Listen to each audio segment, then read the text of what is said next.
Bismillah, baik kita lanjutkan pembahasan kita tentang jebakan-jebakan dalam trading saham. Part kedua. Ada beberapa jebakan dalam trading saham yang perlu kita ketahui. Yang pertama adalah jebakan ketika saham itu pada posisi bullish, sedang naik. Misalnya sudah 3 hari berturut-turut saham ABCD naik, lalu kita memiliki keyakinan akan terus naik. Bahkan kita konfirmasi dengan chart, misalnya garis moving average di atas 50. Karena harga sudah di atas moving average 50 pada posisi bullish, dan tentu saham ini akan terus naik. Nah, lalu kita entry buy. Sebenarnya itu kita sudah terjebak. Karena kita mulai trading tidak berdasarkan rasio, tapi berdasarkan keyakinan kita bahwa setiap saham yang di atas moving average 50 itu adalah saham yang potensial untuk terus naik. Karena pada posisi bullish.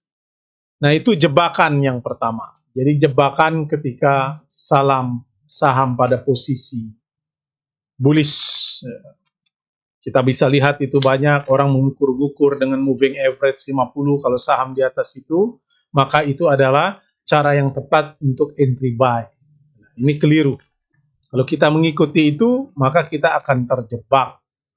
Karena yang menentukan pergerakan harga saham bukanlah garis-garis itu, tetapi supply and demand yang diatur oleh kuasa market maker melalui buy and sell dalam volume yang besar. Itu jebakan yang pertama. Nah, jebakan yang kedua adalah ketika posisi saham sedang bearish. Misalnya saham XYZ sudah turun 3 hari berturut-turut, pasti akan naik lagi dalam waktu dekat. Harganya sudah diskon. Diskon bukan saja ada di supermarket, tapi di bursa saham.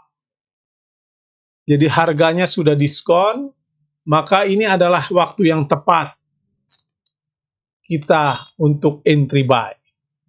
Karena sahamnya akan naik. Jadi kita membeli saham itu karena kita anggap sahamnya sudah diskon, sudah di bawah harga wajar, dan sebagainya. Nah, itu juga jebakan trading saham. Karena kita membeli karena persepsi yang dibangun bahwa harganya sedang diskon dan sudah pasti akan naik lagi. Akan reversal. Nah, ini jebakan yang kedua ketika kita melakukan trading pada kondisi saham yang sedang bearish atau turun. Lalu kita masuk, karena hanya cuma ada 2 kemungkinan, harganya reversal atau harganya turun lebih dalam lagi.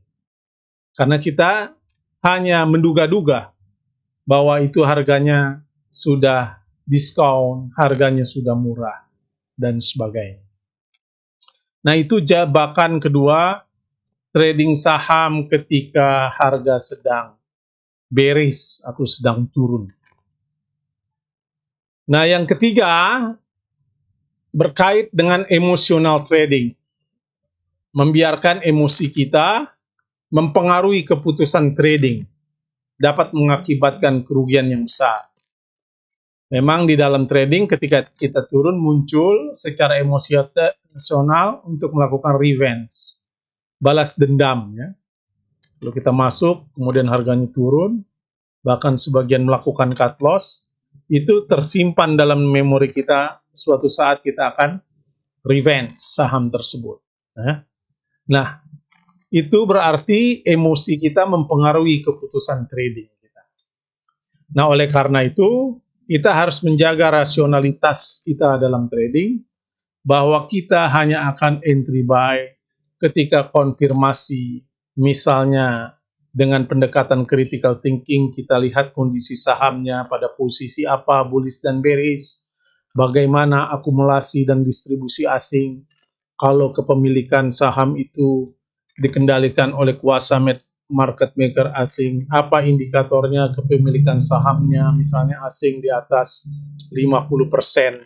Nah, baru kita melakukan entry ketika kita melihat ada akumulasi asing.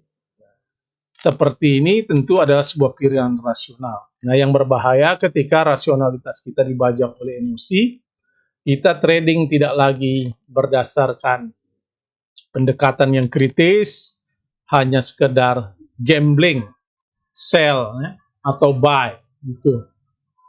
Nah, yang selanjutnya, jebakan keempat adalah kesalahan dalam mengevaluasi nilai saham. Yang tadi agak mirip, bahwa harga murah tidak berarti nilai yang baik. Ini keliru. Orang kalau menganggap bahwa harga saham itu murah, berarti itu value-nya baik. Itu adalah yang tepat kita untuk buy. Karena boleh jadi harga murah, sahamnya itu terus turun sampai tidur di 50 alias gocap. Nah, jadi kita kesalahan dalam mengevaluasi nilai saham, harga murah, karena harga murah tidak selalu bernilai baik. Nah, kesalahan yang terakhir, saya harus segera keluar dari saham ini karena harganya turun. Jadi kalau harganya turun, kita pasang stop loss. Sering kita pasang stop loss kan? Target sekian, stop loss sekian. Kalau kita mengikuti itu, dapat dipastikan dalam jangka panjang, modal kita akan habis karena digerus oleh stop loss. Karena setiap harga kita harus segera keluar dari saham itu karena harganya turun. Karena tidak semua yang kita entry buy, saham itu langsung naik. Dan boleh jadi dia langsung turun, dan kita membuat stop loss, dan itu membuat kerugian. Dan kalau terus-menerus, tentu itu akan menggerus modal kita. Nah, yang kelima adalah panic selling. Menjual saham hanya karena harganya turun dapat mengakibatkan kerugian jangka panjang. Panic selling. Biasanya market maker melakukan harga tiba-tiba drop, turun, sekarang ARB, bahkan berjilid-jilid, kita panic selling, lalu kita melakukan cut loss. Sudah rugi 20%. Sebenarnya tidak. Nah, kalau manajemen portfolio kita bagus, kita bisa melakukan average downs, tetapi kita harus mengidentifikasi tentang bagaimana pergerakan kuasa market maker. Nah, panic selling ini sering terjadi bahwa kuasa market maker membuat ya para investor retail itu panik dan menjual sahamnya, dan mereka menampung di harga bawah yang nanti akan direakumulasi terus dan dia akan menaikkannya lagi. Itulah saya kira yang terjadi dalam trading saham, perilaku market maker. Nah, yang terakhir adalah membeli saham hanya karena orang semua membelinya. Ini biasanya kita dengar di dalam rumors. Ya. Wah, ini harganya bagus, fundamentalnya bagus, dan sebagainya.